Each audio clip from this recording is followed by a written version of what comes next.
African American organized crime.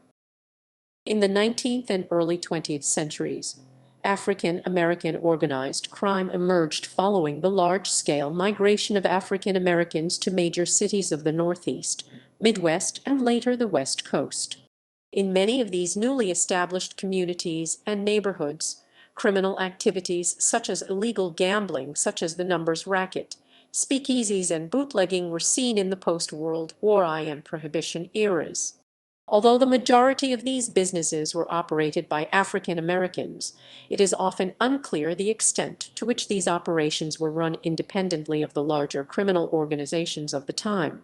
Colloquially, Black West Indian American criminal organizations such as the Yardies, Shower Posse, or Jamaican Posse may occasionally and mostly erroneously be included under the label of African American organized crime, but they are usually classified as culturally and ethnically separate criminal entities from African American crime groups. Prohibition and the Great Depression. During the 1920s and 1930s, African American organized crime was centered in New York's Harlem, where the numbers racket was largely controlled by Casper Holstein and the Madam Queen of Policy, Stephanie St. Clair. St. Clair later testified at the Seabury investigation that during 1923 to 1928 the NYPD continued to arrest her runners despite making payoffs. However, the Harlem numbers rackets were largely operated by independent policy bankers such as St. Clair before their eventual takeover by mobster Dutch Schultz in the late 1930s. In Kings, the true story of Chicago's policy kings and numbers racketeers, Nathan Thompson writes, Policy became the biggest black-owned business in the world with combined annual sales sometimes reaching the $100 million mark and employing tens of thousands of people nationwide. In Bronzeville, Policy was a major catalyst by which the black economy was driven. In 1938 Time magazine reported that Bronzeville was the center of U.S. Negro business, and more than a decade later, Our World magazine reported that Windy City Negroes have more money, bigger cars, and brighter clothes than any other city. Those attributions, however, were largely due to Policy, a business conceived, owned, and operated by African American men known by many names including digit barons, numbers bankers, sportsmen, digitarians, and the 1 minus, 2 minus, 3 minus, 4 guys, but more often than not they were called policy kings. Post-World War Roman II, Min II. In the years following the end of the World War Roman II, African American organized crime grew along with the rise of African American social consciousness and later political, social, and economic upward mobility.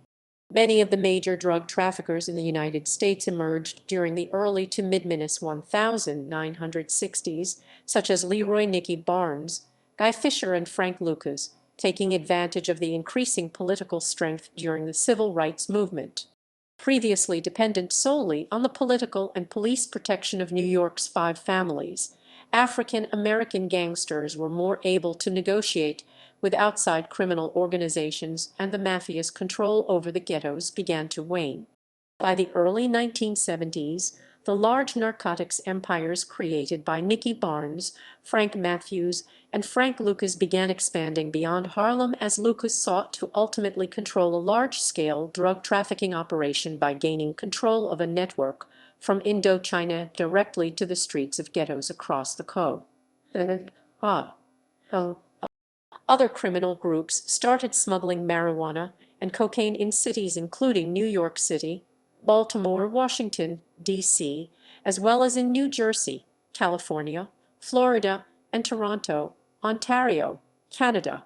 Other groups, such as the Black Mafia in Philadelphia, whose members were also linked to the Nation of Islam, took over the heroin trade and extorted other groups.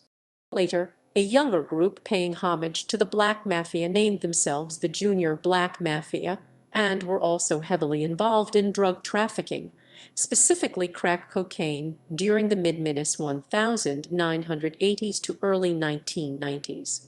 Meanwhile, on the West Coast in Oakland, California, Felix Mitchell and his 69 mob ran a large-scale drugs trafficking operation, generating income of nearly $1 million in monthly business. According to a United States Senate Subcommittee on Organized Crime during the 1980s, one of the most sophisticated, corporate-like structured, organized crime groups outside of the Italian mafia was the Young Boys Inc. (ACABI), founded by a small group of teen-aged friends on Detroit's West Side in the mid-1970s. In less than 2 years, YBI took over the majority of Southeast Michigan's heroin trade with absolutely no interference from any other crime groups. At its peak, YBI sales were an estimated $300,000 a day.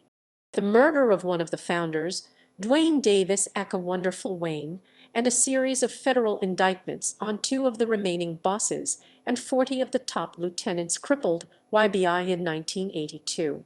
There were a few lieutenants who survived. One in particular carried on the organization in Detroit and Boston through the late 1980s until crack cocaine became the drug of choice over heroin.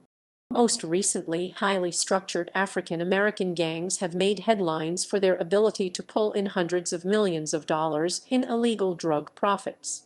At their peak, the Chicago-based Gangster Disciples were reported to generate $100 million in drug revenue. The rise and fall of the Detroit-based Black Mafia family, which made nearly $250 million through their drug trafficking ventures during the late 1990s, has been brought to light by federal investigations. In popular culture, films and television series featuring African American organized crime. Shaft 1971, Across 110th Street 1972, Black Caesar 1973, Hell Up in Harlem 1973, Live and Let Die 1973, Black Belt Jones 1974, The Black Godfather 1974, J.D.'s Revenge 1976, Black Heat 1976, The Warriors 1979, Colors 1988, Harlem Nights 1989, New Jack City 1991, Pulp Fiction 1994, Oz 1997-2003, Hoodlum 1997, Philly 1998, Hot Boys 1999, Romeo Must Die 2000, Training Day 2001, Made 2001, Bones 2001, Paid in Full 2002, The Shield 2002-2008, The Wire 2002-2008, Assault on Precinct 13 2005, Carlito's Way Rise to Power 2005, Get Rich or Die Trying 2005, Waist Deep 2006, American Gangster 2006, American Gangster 2007, Gangland 2007-2010, Mr. Untouchable 2007, The Dark Knight 2008, Sons of Anarchy 2008-2014, Before I Self-Destruct 2009, Boardwalk Empire 2010, Person of Interest 2011, Power 2014, The Grid 2017, Superfly 2018, Godfather of Harlem 2019, Fargo Season 4 2020. Influence on music. Black organized crime is a frequent topic in rap and hip-hop music, particularly in the subgenres of gangster rap. In the song Ghetto Cran, rapper 50 Cent mentions several drug-dealing figures in his neighborhood, including the notorious Kenneth Supreme McGriff. It is believed that this song led to the murder of Jam Master Jay and the shooting of 50 Cent himself. Demetrius Big Meech Flannery, leader of the Black Mafia family, was known to be good friends with Fabulous Jay-Z. Puff Daddy Big Meech's bodyguard was Puff Daddy's ex-bodyguard, Young Jeezy, and a number of other high-profile rappers. The BMF organization is largely responsible for giving Young Jeezy street credibility, which translates to high album sales in the rap world by showing up in the hundreds to his shows towards the beginning of his career. Portrayal in video games in video games. Grand Theft Auto Roman 3 2001 has several missions provided to the player by DICE, the incarcerated leader of the Red Jacks, a gang involved in a turf war with a rival group called the Purple Nines. Saints Row 2006 features the Vice Kings, a street gang/crime syndicate involved in arms trafficking, drug dealing, gambling, and prostitution, and are also involved in the music industry through a front company called Kingdom Come Records. They serve as antagonists alongside the West Side Rollers and Los Carnales. Mafia Roman 2 2010 features a small gang called the Bombers who appear in a few missions and the DLC Jimmy's Revenge. For the most part, the Bombers are small in number and lack the notoriety of other criminal groups present in Empire Bay. Grand Theft Auto San Andreas 2004 is extensively centered on African American organized crime, with many of the gangs being based on real-life gangs such as Bloods, Crips, and Mexican street gangs. Among the antagonists in Watch Dogs 2014 are the Black Viceroys, who were originally a civil rights group until they turned to crime after their founder was murdered.